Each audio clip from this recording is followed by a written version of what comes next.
All right, good morning. I'll give you the injury report, and then the time's yours. Terrell Bernard won't practice. Maxwell Harrison, Ty Johnson, Matt Milano. Milano is sick today. Matt Prater, all those players will not practice. Limited today will be DQ, Dalton Kincaid, Jordan Poyer, Shaq Thompson, and then we'll open DeMar Hamlin's window starting today. You already know, I believe, about Jordan Phillips being placed on IR. Dane Jackson signed off the practice squad. Foot. Yeah, foot in the game. Yep. What's the hope with Matt Prater this week, at least at this point? Sorry? Matt Prater, where are you? Yeah, day at a time. Yep. So we'll see where it goes. I don't know if this is different from the playoffs or the regular season, but when I know we've talked about installs and first impressions on that team on Monday. Do they change? Like, do you feel any different about the Jaguars now that you've had another 48 hours to dive in, or once you get going in a certain direction, you do that? I mean, just take a general overview as to how you get after an opponent that you haven't faced. Yeah. No, I mean, it changes a little bit, Tim. It's a great question. It changes a little bit as you study more and more film. I'm talking about non-opponent specific. And so when we spoke Monday, my exposure was, say this, now it's grown, obviously, over the last 48 hours, what have you. They're a really good football team. I've had a chance to look at them in all three phases, and, they've got a lot of weapons. When you just talk special teams, obviously their kicking game is elite. So that will affect things for us and what they're able to do with their field goal kicking and kickoffs, and their punter is extremely talented as well. Their return game is really good. Heath does a great job over there, and the trades that they made with getting Jacoby Myers on the offensive side has definitely paid dividends, and it looks like they've got the guys in the spots where they want them now, and I think they're 7-1 since they picked them up, maybe. And then, picking up the corner on the other side from Cleveland, good player as well, and he's fortified and kind of solidified that side of the ball for him in terms of the corner piece. So, very talented team. So we'll have a big challenge in front of us. Back in August, you addressed the issue of the whole thing about not being able to get over the playoffs. You said something to the effect of, there's one thing that remains, we know what that is.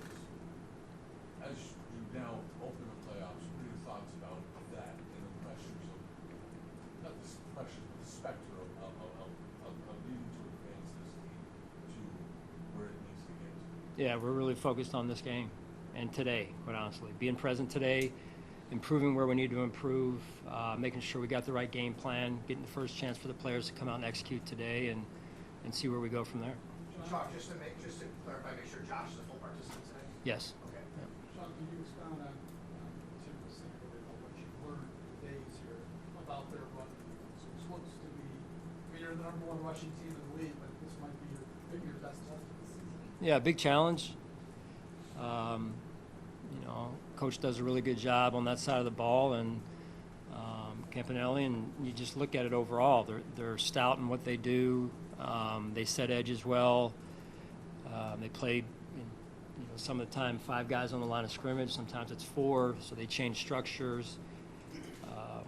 They pressure quite a bit, and so you've got to be on your details to make sure we're all on the same page with that and how we handle that. So, you watch the games, and they're a real tough defense, especially in the run game.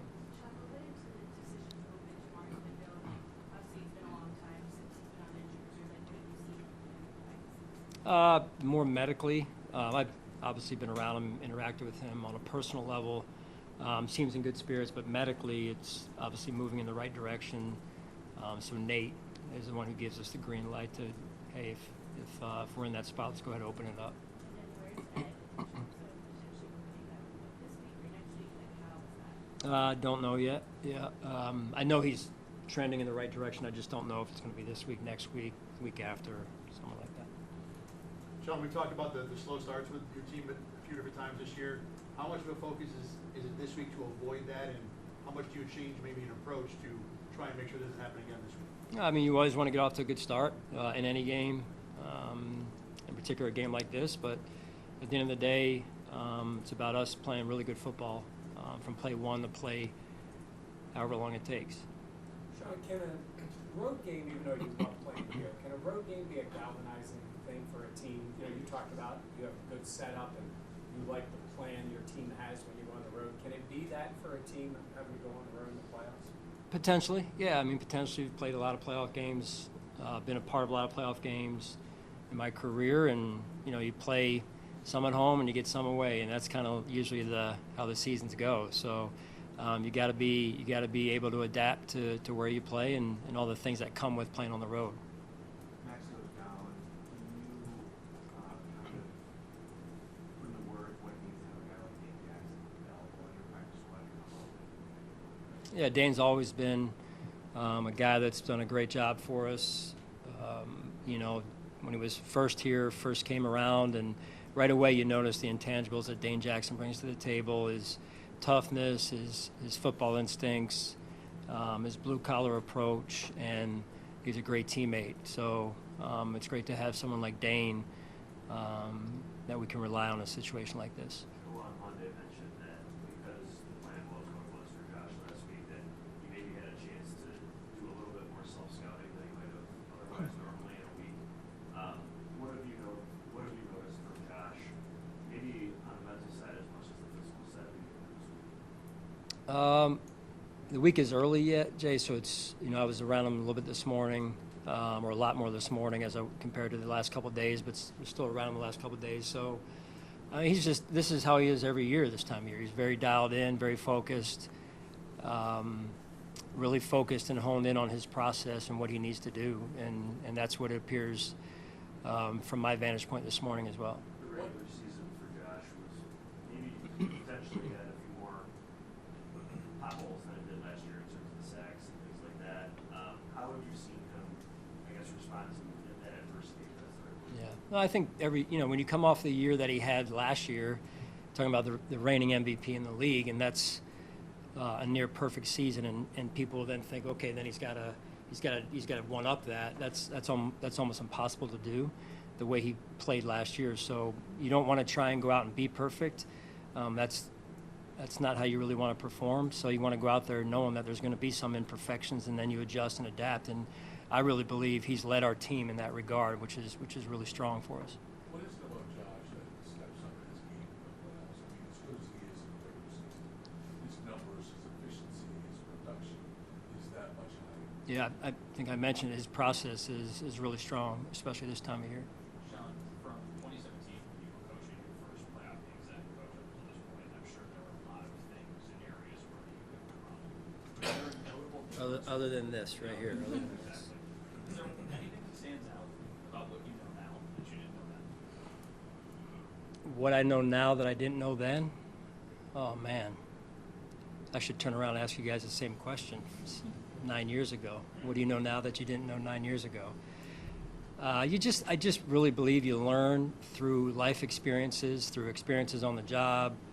It's hard for me to say, where do I start, really, So it's, but you grow and you adapt and you reflect. And I think those are all healthy qualities of a human being overall, let alone a leader or a football coach or any type of person certainly that holds a job, that you want to continue to grow and improve and adjust. And as much as you sometimes learn, sometimes you're reaffirmed of, hey, what you knew before is what you know now, and that it works too. So. Sean, what have you learned or maybe appreciated about Dalton Kincaid as much by his absences maybe this season as the times that you've been there? Yeah, good football player. A key cog to our offense, and his health and ability to be out there, availability for us is huge for us, and I don't think you need to kind of study the numbers long to take note of that. And then we see with, What do you need to see from Matt Prater to feel confident enough to have him? Yeah. So we won't kick Matt today, but we will try and kick him tomorrow, so we can kind of get a feel for where he's at. And yet, hopefully he's good to go as of tomorrow, and then we can. And this is just on a day-by-day. Right now, that's the plan. We can take a look tomorrow and just see where he's at, and then hopefully all is well, and he gets a chance to then kind of get back to some rest after that as we head into game time. So I think we'll know a little bit more tomorrow, maybe end of the day, end of business tomorrow. Sean, what have you seen of Trevor Lawrence? Early in his career, it seemed like inconsistency played in the second half of this year. He's maybe going to get to the playoffs from the hottest quarterbacks. Yeah. No, I think they are as a team. Very, very impressive, near perfect in their games, and the games haven't been close that they've played. They've been well ahead, and so it's led by him. He's been in command of what they do and knows where to go with the ball, and certainly can extend plays with his athleticism and his legs and his play strength. You see him, you watch him against some really good teams, and he's giving them fits. All right. Just on kickers, how much does it help that Matthew Wade he's had experience in Jacksonville? Yeah, that's certainly part of his resume. That's a plus for sure. Yeah, thank you. Everybody good? Good. All right. Good.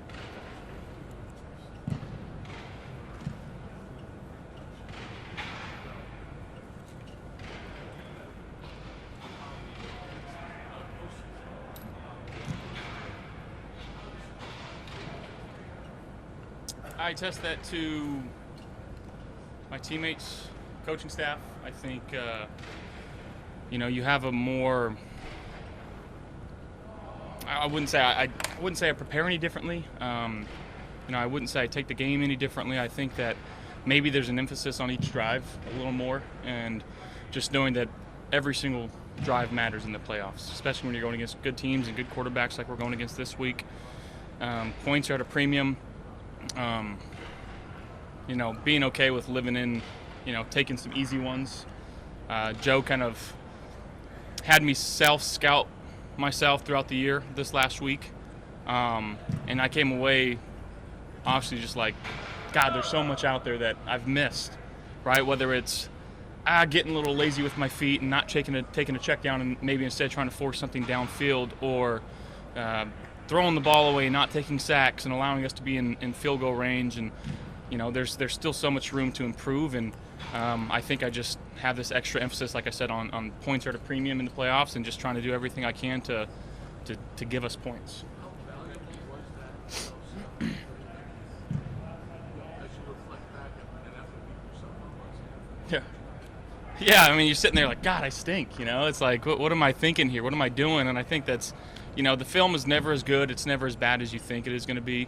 But going into it, just trusting reads, trusting feet, trusting eyes, trusting my teammates, I think that's what it kind of comes down to. And I think there's just, as we get into the playoffs, it was a very helpful exercise to do. And again, it's every team that we're playing here on out is a good team, and it's no different this week. They got a really good D-line. They're making a lot of plays in the back end. They've forced a lot of turnovers throughout the year, so making sure that we're doing everything in our power to make sure that each drive ends in a kick.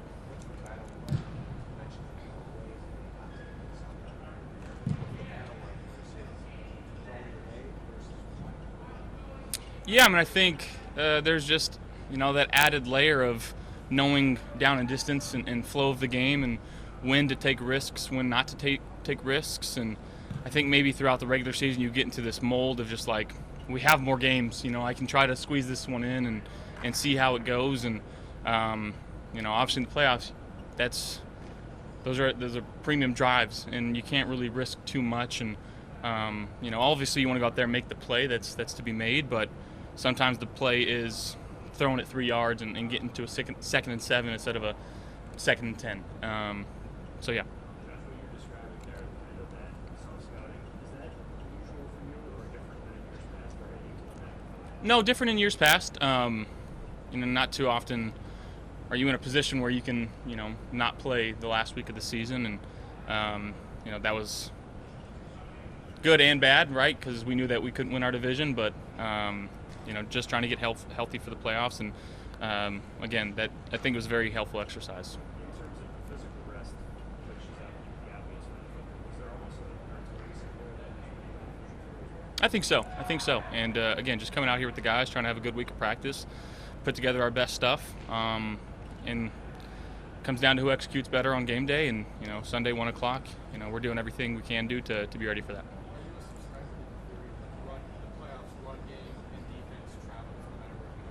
Absolutely. But this is a team that's throughout the year statistically been very hard to run the ball on. So whatever it takes for us to do, we have to be willing to do. And, if that's more run, more pass, whatever it is throughout the flow of the game, just trying to figure it out and find ways to move the football. A lot of your teammates describe the adversity you guys are facing, having to recognize that adversity.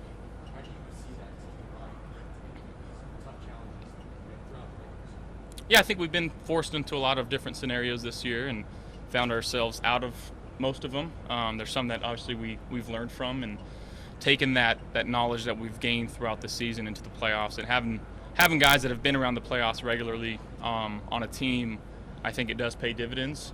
But again, just trusting the veteran leadership, trusting our guys to convey the message to some of the younger guys and guys that are newer to this program. And again, it just whatever we can do to make one more play and score one more point than our opponent, and that's our goal.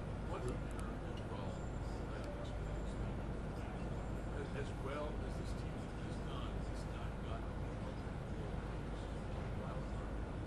but that spectrum of cloud seems to be short. Does that weigh into that anyway? I don't think so. I think we're taking it one game at a time. We're not focused on what's happened in the past, and we're not, we're a completely different team than we were last year and the year before that, and so on and so forth. So, again, our job is to play the Jacksonville Jaguars at 1 o'clock on Sunday, and that's what we're going to do. How would you describe the players' mindset this time? Again, it's just doing whatever it takes to get the job done, and sometimes you got to put your body on the line, but mentally preparing in a certain way and bringing along guys a certain way, I think, plays into it. But just having that, can't be denied mindset. But again, every game's different. We're going on the road for the first time in a long time in the wild card, so different atmosphere against a really good team that's playing really good football right now. So going to have our hands full, and this is what playoff football is all about. Is there a different feeling though? In terms of what? In terms of the transition from the regular season? Yeah, backs against the wall. Yeah, you have to have that mindset of, you win the game or you go home, and that's exactly what the playoffs are about. And again, you always want to end your season on a win, and that's our main goal. we got to go back to 2021 last year in Jacksonville, so obviously the personnel on both sides is quite different. That game wasn't Yeah, not a good one. Yeah. Do you take anything away from that, or is that when you kind of mentally Not too many people that were there then are there now, except Josh Allen. He got to me a couple times that game. He's a fantastic football player, so yeah, we're gonna have our hands full with him. But they've got a lot of good players on that team, and they've made some really good plays this year, and they've played really good football. So, like I said, we're gonna have our hands full. Josh, there was a clip in the locker room after the last game where you told your team, I love us. I don't remember the context it was in, but I remember that sentence. What do you love about this group? I love the mindset, the grit, the players that we have in this locker room.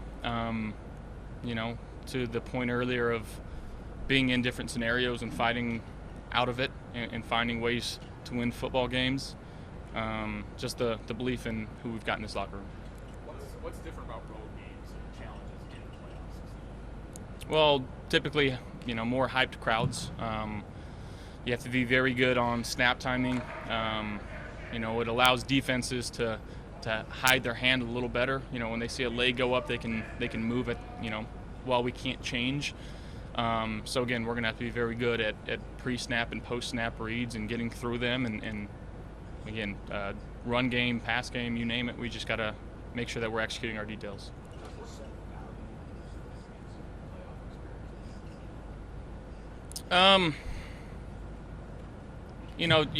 Understanding, what you're going to feel, the emotions that you're going to feel. But again, it's still the game of football, right? The game hasn't changed. Like I said earlier, it's just win or go home, and that's the mindset that we have.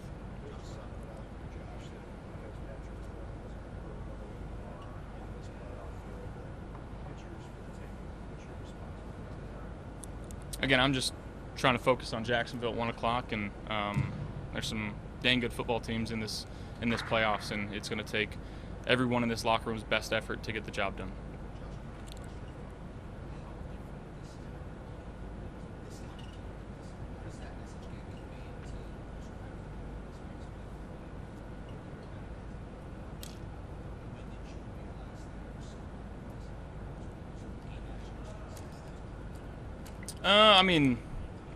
Just trusting the vets that we've had in this locker room. I go back to my first few years with Micah and Poyer, and just feeding off of what they've been through in their careers. And again, it may seem a lot different of playoff football, but the way that we pride ourselves in our standard and making sure that we are playoff caliber throughout the season.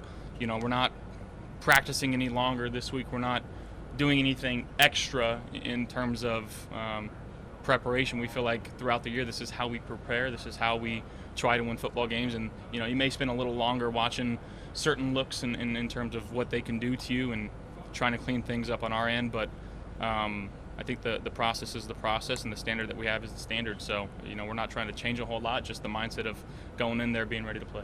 How did you follow along Sunday? Yeah, a lot. That was a crazy ending to that game, but as soon as the game ended, kind of saw the stat up there and sent him a congratulations text, and he deserves it. He's, the best back in the league, and I can strongly say that.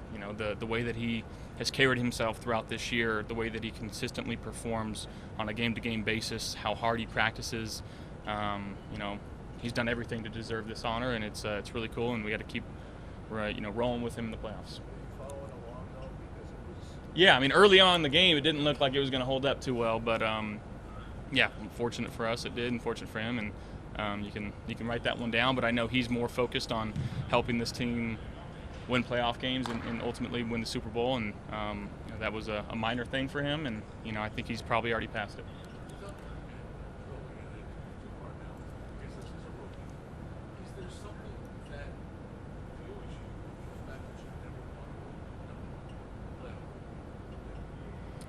Yeah, that's what we're going to have to do this year if we want to accomplish our goals. So it's all hands on deck. Thank you, guys. Thank you.